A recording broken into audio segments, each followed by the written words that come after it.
ओम श्री गणेशाय नमः। आप सभी का मेरे YouTube चैनल पर हार्दिक स्वागत है।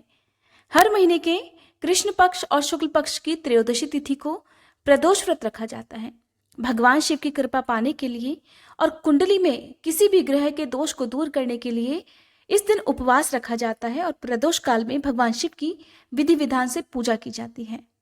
भगवान शिव बहुत ही भोले हैं, अपने भक्तों की मनोकामनाएं बहुत जल्दी पूरी कर देते हैं। ऐसे में यदि भक्ति भाव से श्रद्धा और पूर्ण विश्वास रखकर प्रदोष व्रत की पूजा की जाए और व्रत रखा जाए तो भगवान शिव अपने भक्तों के सभी दुख दूर कर देते हैं। आइए जानते हैं चैत्र मास के कृष्ण पक्ष और शुक्ल पक्ष में पड़ने वाले प्रदोष व्रत के बारे में।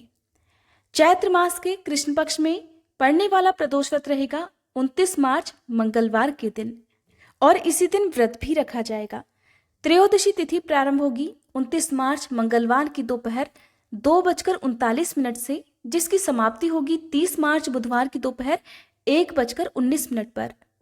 क्योंकि 29 मार्च को त्रयोदशी तिथि दोपहर से प्रारंभ होगी तो ऐसे में हो सकता है कि बहुत से लोग सोच रहे होंगे कि व्रत कब रखना चाहिए। ऐसे में मैं आपको बता दूं कि जिस तिथि को प्रदोष काल का समय भी प्राप्त होता हो और त्रयोदशी तिथि भी प्रारंभ हुई हो तो उसी तिथि को व्रत रखना चाहिए। क्योंकि अगले दिन यदि उदय तिथि के हिसाब से आप व्रत करना चाहते भी हैं तो दोपहर के समय ही बुधवार को त्रयोदशी तिथि समाप्त हो जाएगी। ऐसे में प्रदोष काल का समय बुधवार को प्राप्त नहीं होगा, इसलिए मंगलवार को ही व्रत रखना चाहिए। 29 मार्च को मंगलवार के दिन सूर्योदय का समय रहेगा सुबह 6:26 और सूर्यास्त का समय रहेगा शाम 6:37 पर। आइए जानते हैं प्रदोष काल के समय के बारे में। प्रदोष काल का समय रहेगा 29 मार्च को शाम 5:48 से लेकर शाम 7:22 तक। किसी भी व्रत में प्रदोष काल का समय ही सबसे महत्वपूर्ण होता है। आप सुबह की पूजा चाहे साधारण तरीके से करें, लेकिन शाम को आपको भगवान शिव की पूजा मंत्रों के जाप के साथ करनी चाहिए। व्रत की कथा पढ़नी या सुननी चाहिए और भगवान को अखंडित चावल से बनी खीर का भोग भी लगाना चाहिए। आइए अब जानते हैं चैत्र मास के शुक्ल पक्ष में पड़ने वाले प्रदोष व्रत के बारे में। 14 अप्रैल गुरुवार के दिन पड़ने वाला ये व्रत होगा गुरु प्रदोष व्रत। त्रयोदशी तिथि प्रारंभ होगी 14 अप्रैल गुरुवार की सुबह 4:51 से, जिसकी समाप्ति होगी 15 अप्रैल शुक्रवार की सुबह 3:56 पर।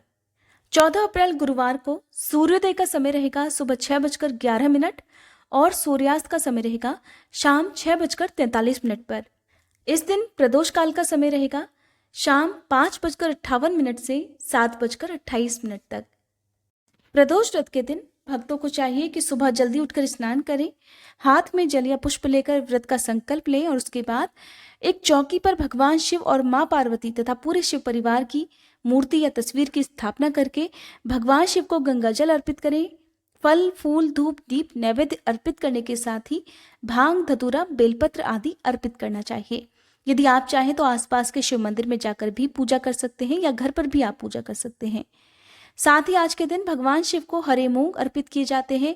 खासकर नंदी बैल को आज के दिन एक मुट्ठी हरे मूंग किसी भी आसपास के शिव मंदिर में जाकर अर्पित करने चाहिए। अगर विवाह संबंधी कोई भी समस्या है, चाहे विवाह का जल्दी ना होना या बार बार रिश्ते टूटना या फिर दाम्पत्य जीवन सुखी ना होना, संतान प्राप्ति की इच्छा से आप इस व्रत को रख सकते हैं। कोई भी जीवन में समस्या हो, कहते हैं अगर अपने आराध्य देव के प्रति आपके मन में विश्वास है, श्रद्धा है, भक्ति है तो फिर भगवान आपकी मनोकामना जरूर पूरी करते हैं। इसलिए आप विधिवत तरीके से भगवान शिव की पूजा करें, कोई भी गलती ऐसी ना करें जिससे भगवान शिव नाराज हो जाएं। सबसे पहली बात, यदि आप शिवलिंग में जाकर पूजा करते हैं तो आपको बता दूं कि शिवलिंग की हमेशा आधी ही परिक्रमा की जाती है। भगवान शिव को तुलसी दल या सिंदूर अर्पित नहीं किया जाता है। यदि आपकी कोई विशेष मनोकामना है तो आज के दिन आप शिवलिंग पर शहद अर्पित कर सकते हैं। शहद अर्पित करने से भगवान शिव अत्यंत प्रसन्न होते हैं। वैसे तो भगवान शिव बहुत ही भोले हैं, केवल एक लोटा गंगा जल से भी या सादे जल से भी भगवान शिव प्रसन्न हो जाते हैं। बस भगवान भक्तों की भक्ति देखते हैं।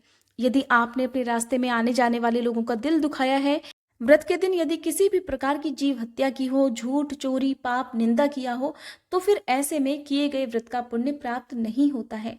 ध्यान रखना चाहिए कि भगवान शिव बहुत जल्दी प्रसन्न भी होते हैं, लेकिन अपने भक्तों को उनके कर्मों के अनुसार फल भी देते हैं। जो भी भक्त भगवान शिव की पूजा करता है उन्हें हमेशा इस बात का ध्यान रखना चाहिए कि खासकर व्रत के दिन कोई भी ऐसी गलती, कोई भी ऐसा कार्य नहीं करना चाहिए जिससे भगवान नाराज हो जाएं। हमारी जो भी मनोकामना है उसे भगवान शिव तक पहुंचाने का काम नंदी बैल करते हैं। नंदी बैल को भगवान शिव का कोतवाल भी माना जाता है। इसलिए आपकी जो भी मनोकामना हो उसकी पूर्ति के लिए आप भगवान शिव के सामने हाथ जोड़कर ध्यान करें और फिर नंदी बैल को एक मुट्ठी हरे मूंग अर्पित कर दें।